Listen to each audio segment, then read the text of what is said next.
నేను చరణ్ వెంకట్ కాకినాడ. మీ అందరికీ యువజన దినోత్సవ శుభాకాంక్షలు.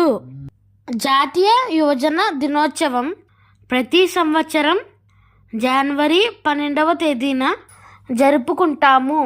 భారతదేశ ఔన్నత్యాన్ని ప్రపంచ దశదిశలా చాటిన స్వామి వివేకానంద జన్మించిన జనవరి 12న భారతీయులు ప్రతి సంవత్సరం జాతీయ యువజన దినోత్సవం జరుపుకుంటాము. అయితే యువజనులు తమ గ్రామ అభివృద్ధి కోసం పాటుపడాలి.